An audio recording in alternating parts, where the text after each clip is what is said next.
서를 살펴보려고 합니다. 그래서 고린도는 당연하게 고린도 교회에 고린도 지역에 살고 있는 성도들에게 보내는 바울의 편지이기에 바울의 고린도에 관한 행적을 먼저 사도행전을 통해서 살펴보고 바울의 사역의 이해와 그리고 고린도의 지역이 어떠한 특성을 가지고 있는지 또 고린도 교회의 성도들은 어떠한 문제에 직면하여 있었는지에 대한 것들을 잠깐 살펴보고자 합니다. 지금 우리가 읽은 것처럼 바울이 아덴을 떠나 고린도에 이르러서 그곳에서 아골라와 브리스길라라는 사람들을 만나게 되었다고 성경이 기록하고 있죠.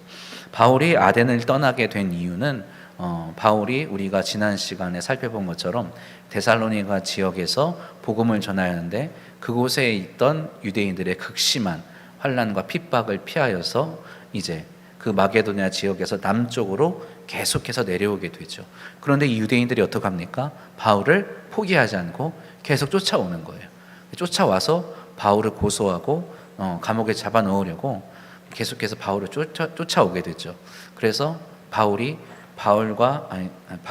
이 실라와 디모데를 그쪽 데살로니가 교회 쪽에 남겨놓고 자신은 서둘러 계속해서 남쪽으로 내려가고 있는 중입니다.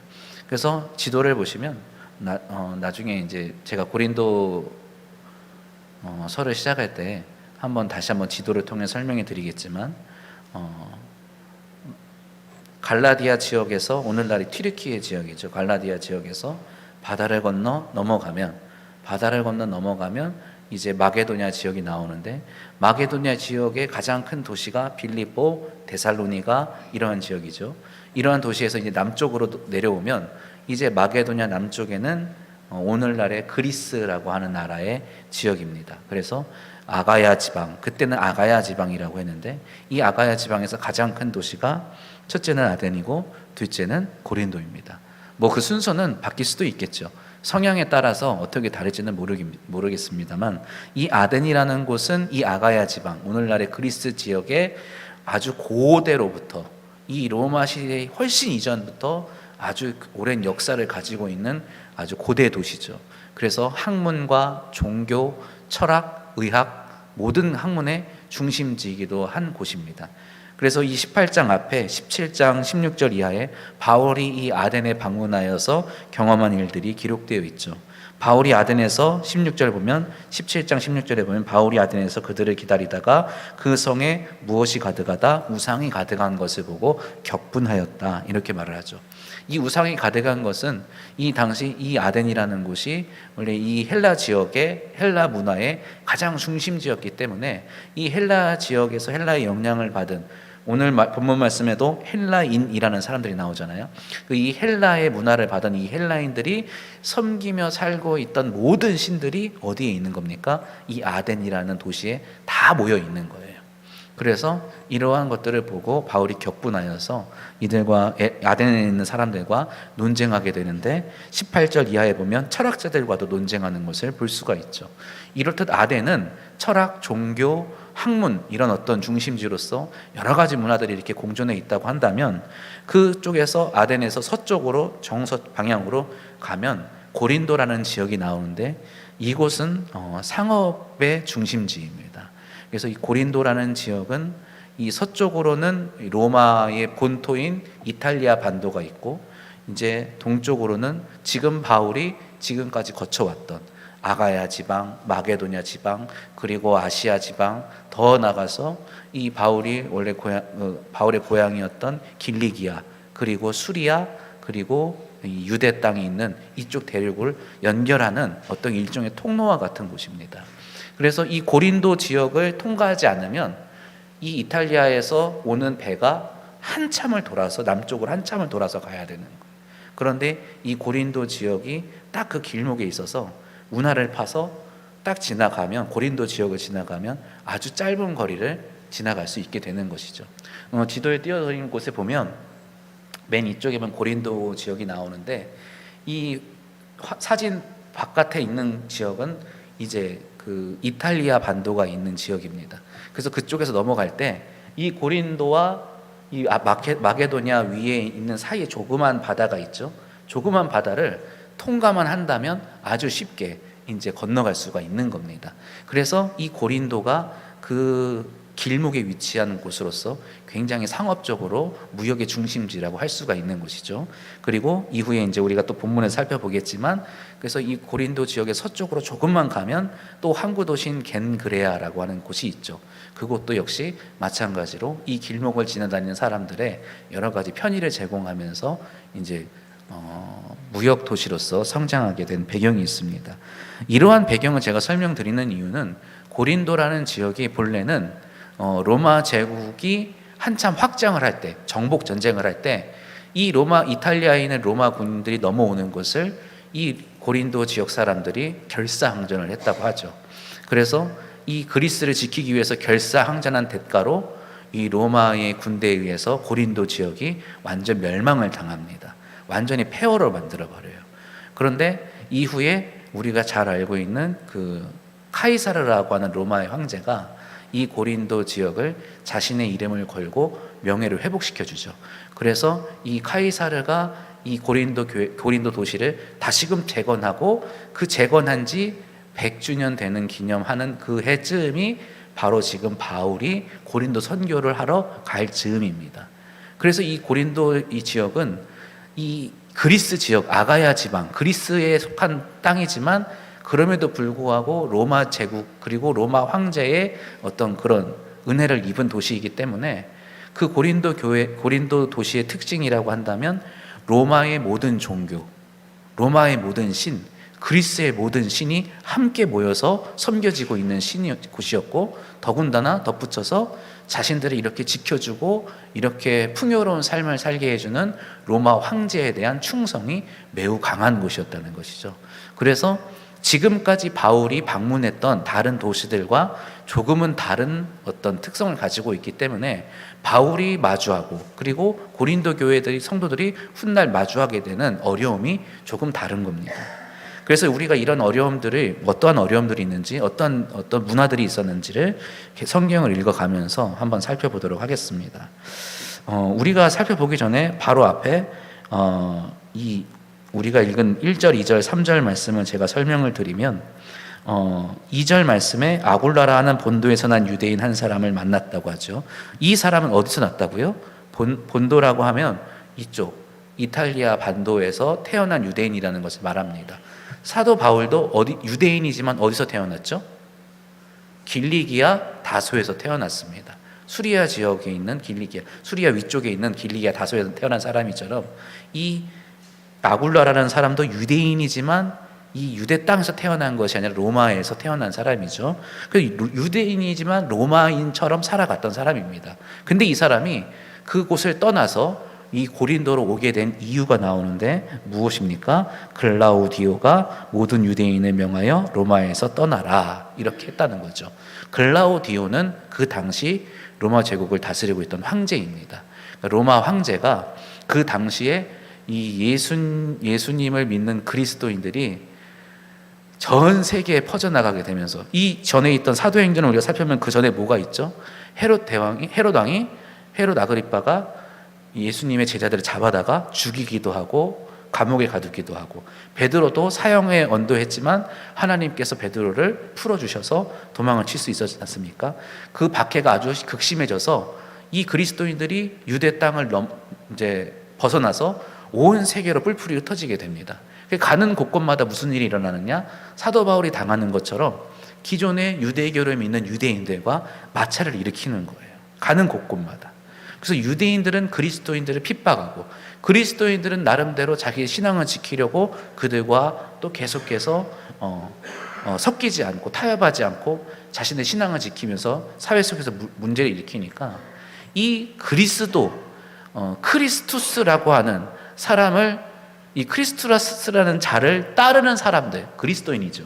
그리스도인들이 가는 곳곳마다 문제를 일으키니까 이 사람들을 어떻게 해야 되겠다 해서 글라우디오 황제가 이 문제의 근원이 어디 있느냐? 유대인이다.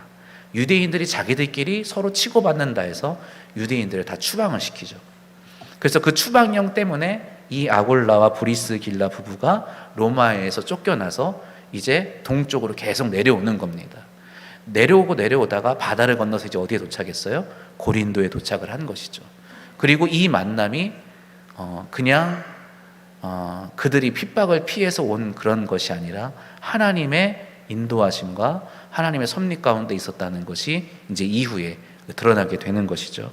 아무튼 이 두 사람과 만나게 돼서 바울이 이제 고린도에서 무엇을 하느냐? 4절에 안식일마다 회당에서 강론하고 유대인과 헬라인을 권면하였다, 이렇게 나와 있죠.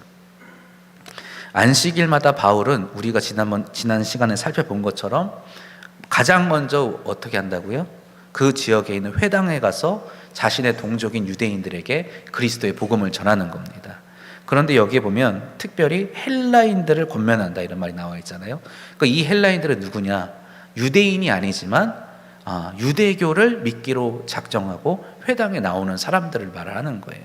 그래서 이들 중에 적지 않은 사람들이 이 바울의 복음을 전해 듣고 이 유대교에서 개종을 해서 그리스도인이 되었다는 것을 우리가 알 수 있겠죠. 5절 이하에 한번 읽어보도록 하는데 5절부터 11절까지 우리 함께 읽겠습니다.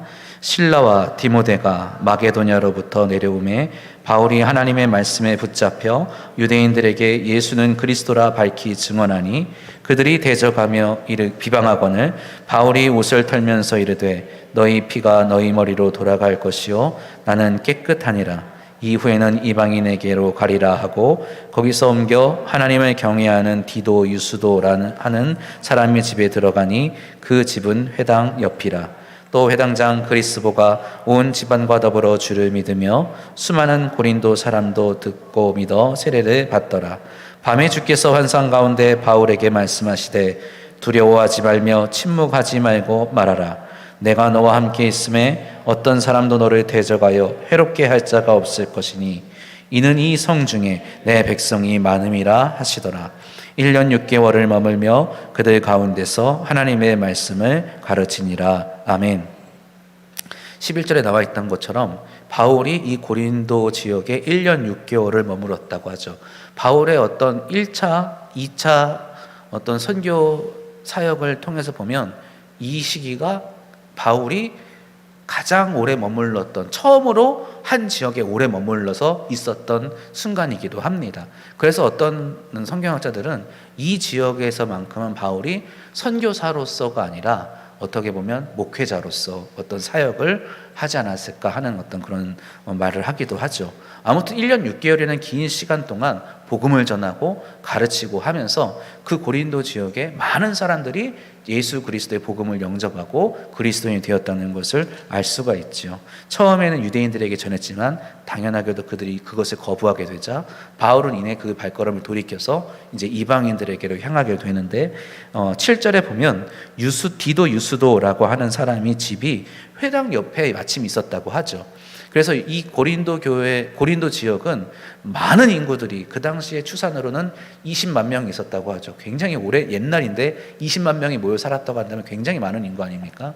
그래서 이 고린도 지역의 유물을 이렇게 발굴을 해보면 그 주거 형태가 오늘날에 이렇게 다세대 주택과 같이 이렇게 몇 층짜리가 이렇게 복잡하게 이렇게 얽혀 있는 것을 보게 된다고 합니다. 그래서 이 회당의 옆이라고 한다는 말이 바로 그런 말이에요. 디도 유스도라는 사람이 어떻게 그리스도를 영접하게 되었나 유추해 본다고 한다면 그의 집의 옆에가 회당입니다. 이 회당이라고 해서 오늘날처럼 이렇게 건물로 지어진 게 아니라 유대교인들 중에 아주 신앙심이 훌륭하고 모범이 되는 사람들의 집을 회당으로 쓰는 겁니다. 우리가 가정 예배 드리는 것처럼 그렇게 회당으로 쓰는 회당장의 집이 있는데 이 디도 유스도의 이웃이 바로 누구예요? 회당장 그리스보였다는 거죠. 그래서 이 그리스보의 집에서 바울이 방문해서 복음을 전하고 그들과 논쟁을 하기도 하고 가르치기도 할 때에 그 옆집에 있는 누가? 디도 유스도가 그리스도를 고백하고 영접하게 되었다는 것을 의미합니다. 굉장히 아무렇지 않게 이렇게 그냥 기록해 놓은 성경 말씀이지만 굉장히 좀 시사하는 바가 크죠. 바울이 열심을 가지고 아주 반발을 각오하고 회당에 들어가서 그리스보의 집에 들어가서 예수 그리스도의 복음을 강하게 증언하였는데 정작 그들은 그리스도를 영접하지 않았는데 바울이 사실은 안중에도 없었던 그 옆집에 살면서 그냥 들려오는 소리를 듣던 디도 유스도는 어떻게 해요? 그 들려오는 말씀을 듣고 그리스도를 영접하게 되었다는 것이죠. 그래서 이것은 굳이 제가 의미를 부여하자면 우리가 복음을 전하고 전도를 할 때에 있어서 우리가 그 순간에 아무런 열매가 맺어지지 않는다고 해서 실망할 것이 하나도 아니라는 것이죠. 하나님의 역사는 어떠한 방법을 통해서 일어나는 것인지는 우리는 알 수 없습니다. 그러기에 우리는 어떻게 합니까? 바울이 하는 것처럼 그저 가서 전하는 거죠. 때가 되면 그곳에 가서 전하는 겁니다. 그들이 받지 않더라도 그 말씀이 땅에 떨어지지 않고 누군가에겐 들어가서 그리스도를 믿는 놀라운 역사가 일어나기 때문이죠.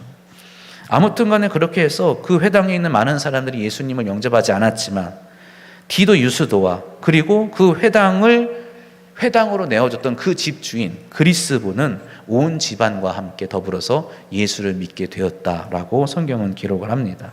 그래서 이것이 어떻게 되느냐? 훗날 굉장히 고린도에 있는 유대인 공동체 사이에서 큰 어떤 갈등을 일으키게 된 계기가 된 거죠.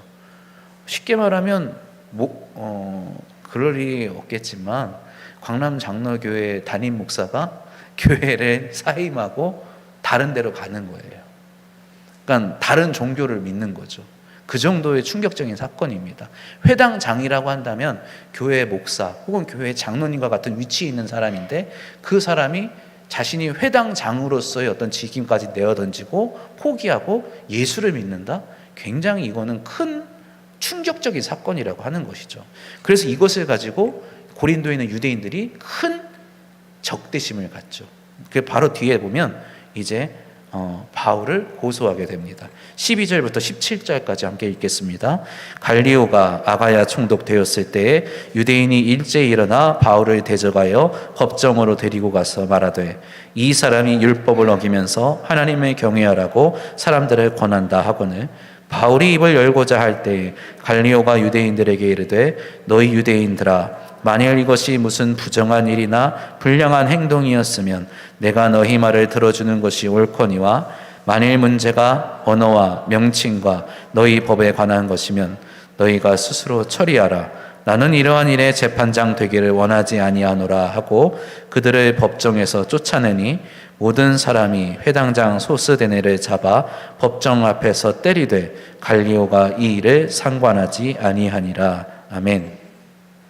그래서 제가 방금 말씀드린 이러한 배경 때문에 유대인들이 바울에 대한 적개심이 극에 달했습니다. 그래서 어떻게 하기로 했어요? 바울을 고린도에 있는 총독에게 고소하기로 마음을 먹었습니다. 이 일을 주도한 사람이 누굴까요? 이름이 나옵니다. 17절에 나오죠. 소스데네입니다. 회당장 소스데네라고 하죠. 근데 우리가 방금 전에 읽었죠? 8절에 회당장 그리스보가 나오잖아요.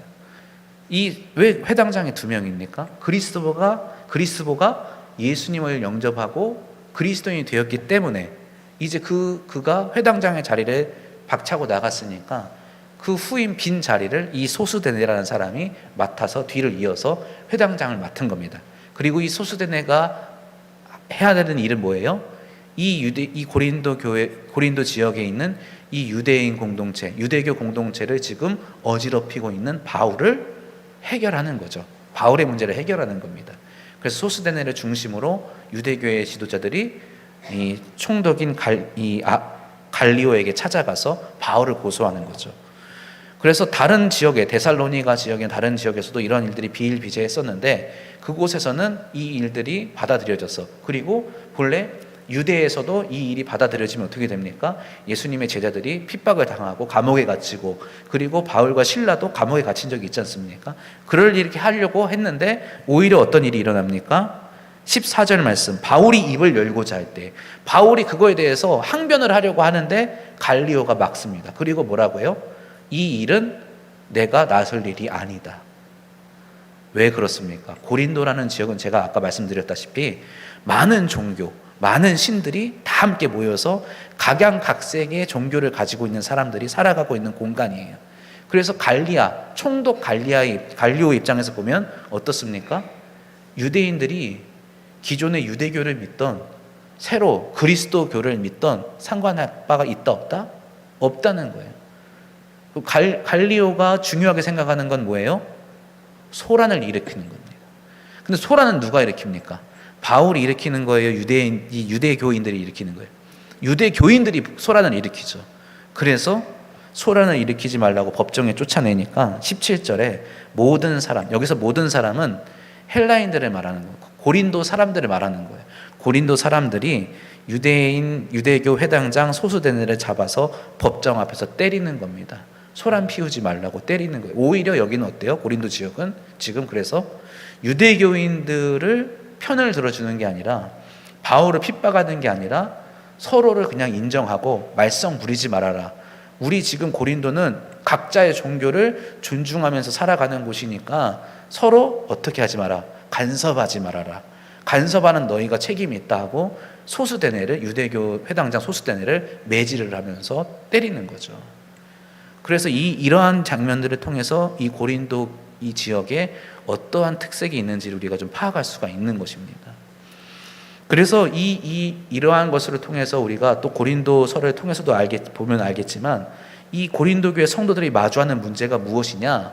바로 고린도 지역은 이러한 문화가 강했다는 거예요. 서로의 종교를 존중하고 인정하는 문화가 강했다는 거죠. 좋아 보이지 않습니까? 좋아 보이는 것 같지만 실제로 고린도 교회 성도들이 겪는 어려움은 어디에 있느냐?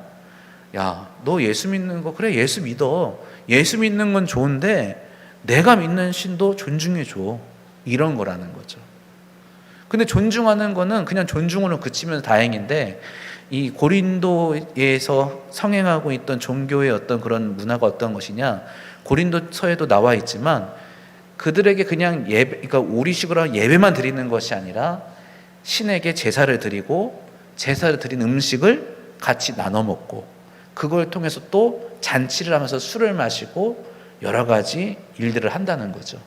그런 일들을 어떻게 하라? 같이 하자. 너 주일이라고 하는 날 가서 예배 드려. 그리고 다른 날 우리 집에 와서 같이 밥 먹자. 같이 축제하자. 이렇게 한다는 거죠. 근데 그거를 거절한다?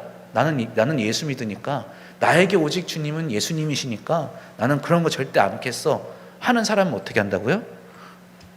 우리의 말과 우리의 종교와 우리의 문화를 존중하지 않는 소란 피우는 사람이라고 여긴다는 거예요. 그래서 그들을 강하게 핍박하는 거죠. 예수를 믿어서 핍박하는 게 아니라 다른 종교들을 인정하지 않는다고 핍박을 하는 겁니다.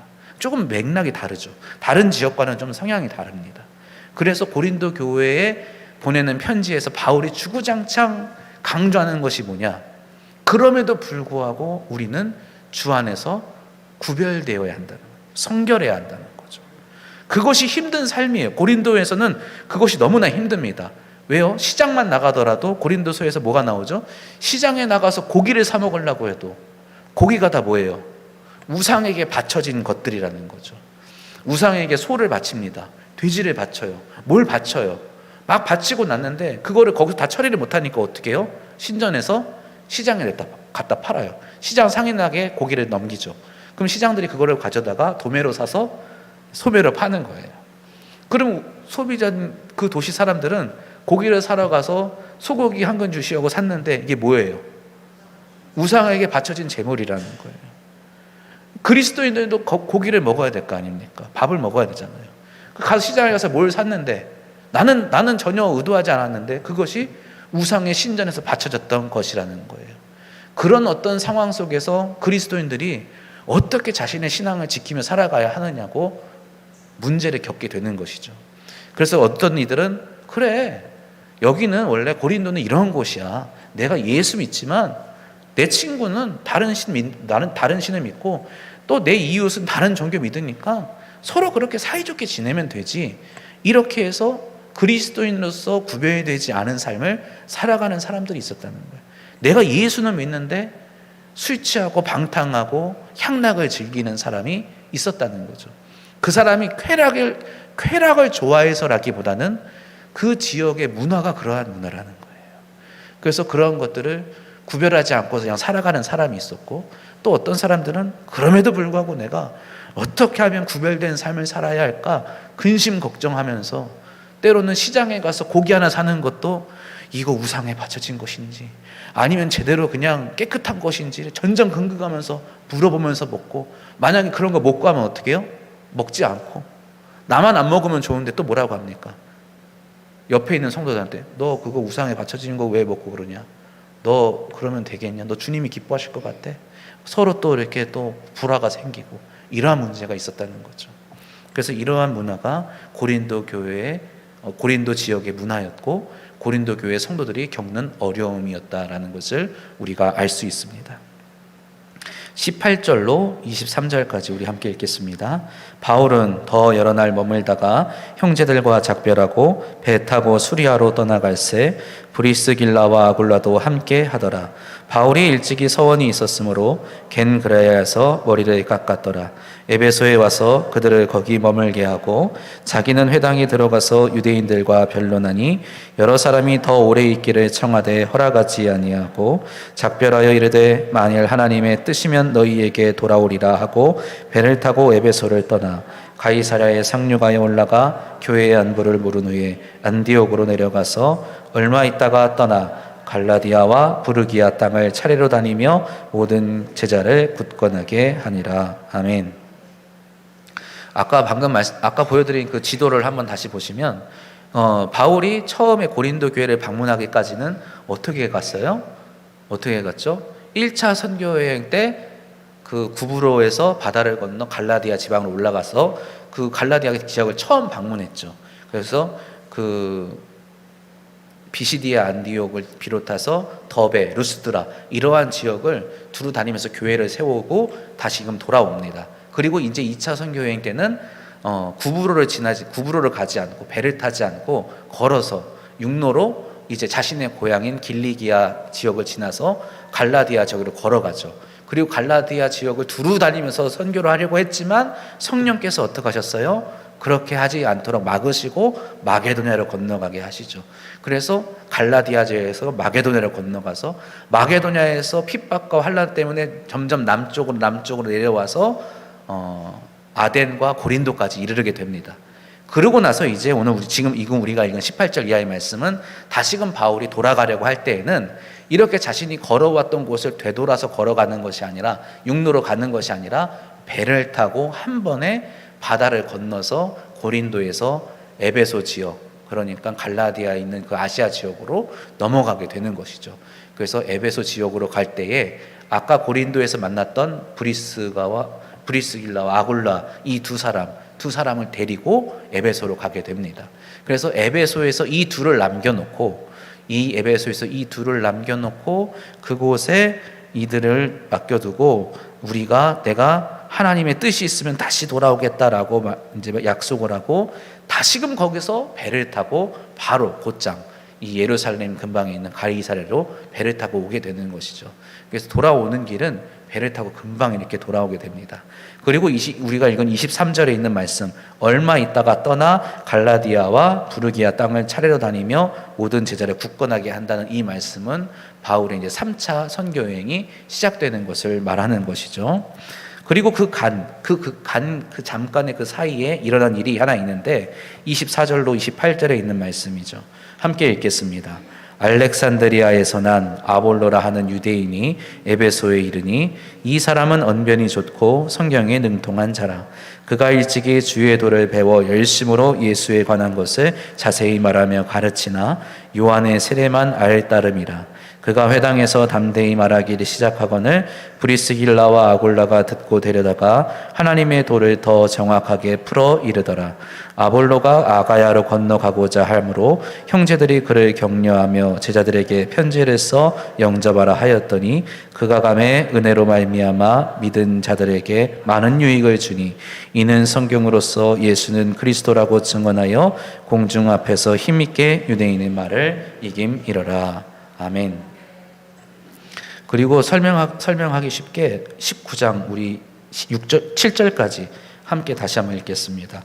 1절부터 7절입니다. 아볼로가 고린도에 있을 때 바울이 윗지방으로 다녀 에베소에 와서 어떤 제자들을 만나 이르되 너희가 믿을 때에 성령을 받았느냐? 이르되 아니라 우리는 성령이 계심도 듣지 못하였노라.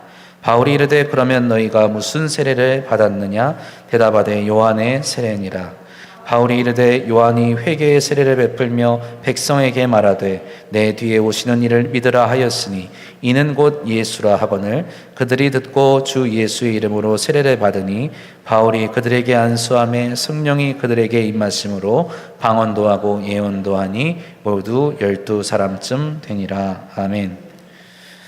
바울이 이제 다시금 이제 2차 선교 여행을 마치고 예루살렘으로 올라가서 예루살렘 교회에 있는 예수님의 제자들과 함께 만나고 그들에게 안부를 전하죠. 여기를 안부를 전하면서 이제 바울이 아마 이쯤부터일 수도 있고 그 전부터일 수도 있겠지만 예루살렘 교회에 당하는 여러 가지 가뭄과 극심한 환란 때문에 당하는 어떤 재정적인 어려움을 돕고자 이제 약속을 하게 되는 것으로 보여집니다. 그래서 바울이 다시금 이제 길을 떠나게 되는데 이 마지막 3차 선교 여행은 선교 여행이지만 새로 선교지를 개척하지는 않습니다. 다만 무엇을 위한 것이죠?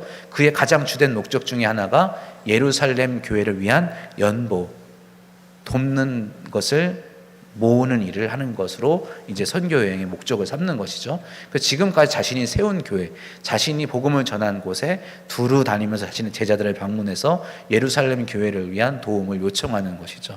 그래서 다시금 2차 선교 여행처럼 육로를 따라서 갈라디아 지역을 두루 다니면서 그리고 이제 어디로 갑니까? 에베소에 이르게 되는데 이 에베소에 이르기 직전에 어떤 일이 일어났냐? 바로 아볼로라는 사람이 이 에베소에 먼저 방문하게 되는 것이죠. 이 아볼로라는 사람은 원래 유대교인으로서 성경이 능통한 사람.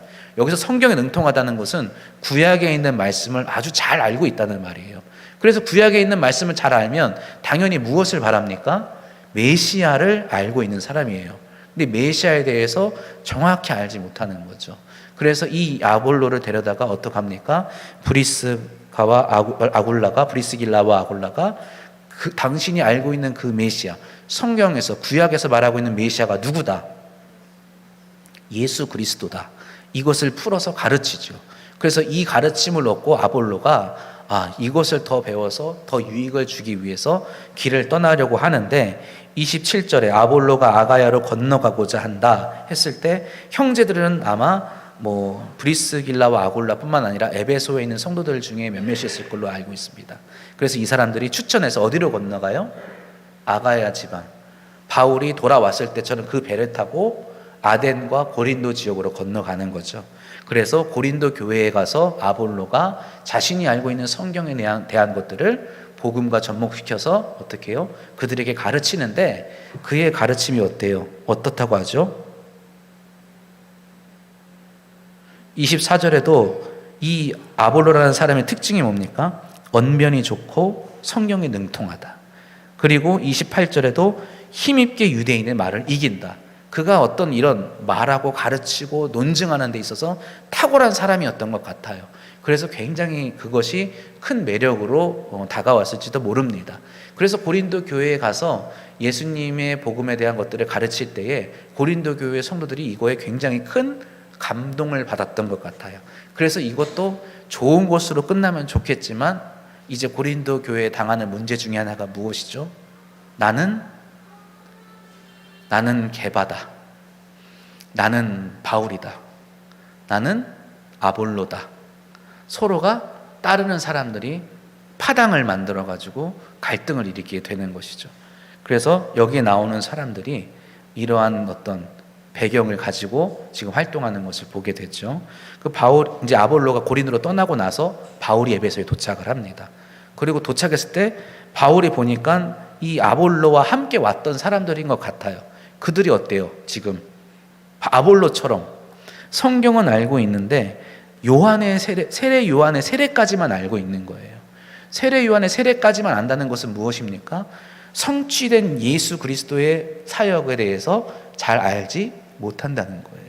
그래서 그것에 대해서 바울이 더 가르쳐주고 예수 그리스도의 복음에 대한 것들을 굳건하게 세워주고 예수 그리스도의 이름으로 그들이 세례를 받고 성령도 받게 되었다는 것을 성경이 기록하는 것이죠. 그래서 이것이 의미하는 바가 무엇이냐면 교회잖아요. 지금 예수 그리스도를 믿는 예수를 믿는 공동체입니다. 지금 이런 교회예요. 교회인데 이런 교회조차 지금 예수님이 누구신가에 대해서 정확하게 모르는 사람들이 많이 있었다는 거예요. 그래서 바울이 그것을 다시 한번 가르치고 예수님의 이름으로 세례를 줘야 할 정도로 뭐가 뭔지도 모르는 사람들이 교회에 같이 있었다는 거예요. 그것이 의미하는 바가 그 당시 초대교회 안에가 이런 혼란들이 있었다는 것을 보여주는 것이죠. 그래서 자신들의 어떤 주장, 생각, 추측 이런 것만 가지고도 복음에 대해서 오해를 하고 잘못 가르치고 하는 일들이 일어나고 있었다는 것을 우리가 알 수 있습니다. 그래서 바울이 이러한 것들을 자신의 사역 끝이 날 때까지, 자기 순교하기 직전까지 이러한 사람들을 바로잡기 위해서 애를 썼다는 것을 우리는 여러 서신서를 통해서 볼 수가 있죠. 8절 이하의 말씀 우리 함께 8절부터 좀 길지만 20절까지 함께 읽겠습니다. 바울이 회당에 들어가 석 달 동안 담대히 하나님 나라에 관하여 강론하며 권면하되 어떤 사람들은 마음이 굳어 순종하지 않고 우리 앞에서 이 돌을 비방하거늘 바울이 그들을 떠나 제자들을 따로 세우고 두란노 서원에서 날마다 강론하니라. 2해 동안 이같이 하니 아시아에 사는 자는 유대인이나 헬라인이나 다 주의 말씀을 듣더라. 하나님이 바울의 손으로 놀라운 능력을 행하게 하시니 심지어 사람들이 바울의 몸에서 손수건이나 앞치마를 가져다가 병든 사람에게 얹으면 그 병이 떠나고 악귀도 나가더라. 이에 돌아다니며 마술하는 어떤 유대인들이 시험삼아 악귀 들린 자들에게 주 예수의 이름을 불러 말하되 내가 바울이 전파하는 예수를 의지하여 너희에게 명하노라 하더라. 유대의 한 제사장 스게와 7의 아들도 이 일을 행하더니 악귀가 대답하 이르되 내가 예수도 알고 바울도 알거니와 너희는 누구냐 하며 악기 들린 사람이 그들에게 뛰어올라 눌러 이기니 그들이 상하여 벗은 몸으로 그 집에서 도망하는지라. 에베소에 사는 유대인과 헬라인들이 다 이 일을 알고 두려워하며 주 예수의 이름을 높이고 믿은 사람들이 많이 와서 자복하여 행한 일을 알리며 또 마술을 행하던 많은 사람이 그 책을 모아가지고 와서 모든 사람 앞에서 불사르니 그 책값을 계산한 즉 은 5만이나 되더라. 이와 같이 주의 말씀이 힘이 있어 흥왕하여 세력을 얻으니라. 아멘. 그래서 이 바울이 지금 에베소에 도착해서 일어난 일들에 대해서 지금 누가가 간략하게 이제 요약을 해서 기록을 하고 있는데, 고린도에서 바울이 1년 6개월을 머물면서 목회를 했던 것처럼 에베소 지역에서도 2년이 넘는 거의 3년이 다 돼가는 기간을 머물면서 이제 전도도 하고 목회도 하면서 이런 시간을 보내게 됩니다. 그래서 오늘 제가 이 에베소의 이야기까지 말씀을 드리는 이유는 이 에베소에서 이렇게 오랫동안 바울이 머물면서 가장 왕성하게 목회를 하고 있을 때에 고린도 교회로부터 소식을 전해듣게 돼요. 고린도 교회에 먼저 아볼로가 갔죠. 그리고 아볼로가 가면서 형제들이 다시 또 돌아오게 됩니다. 어떤 형제들에 의해서 고린도 교회가 지금 어떠한 문제를 겪고 있습니다라고 하는 소식을 어디서 받아요? 에베소에 있을 때 받게 됩니다. 그래서 이 에베소에 있을 때에 바울이 고린도 교회에 편지를 보내죠. 그리고 그 편지는 우리에게 남아있지 않습니다. 남아있지는 않아요. 고린도 전서에 보면 내가 먼저 너희들에게 이제 보낸 편지에 대해서 잠깐 언급하는 부분이 나오죠. 그래서 그 편지의 내용은 추측컨대 고린도 교회에 일어나고 있는 문제들에 대해서 바울이 권면을 하죠. 근데 바울의 권면을 고린도 교회가 듣습니까? 듣지 않습니까? 듣지 않는 자들이 많은 거예요. 나는 바울을 더 이상 우리의 지도자로 생각하지 않는다.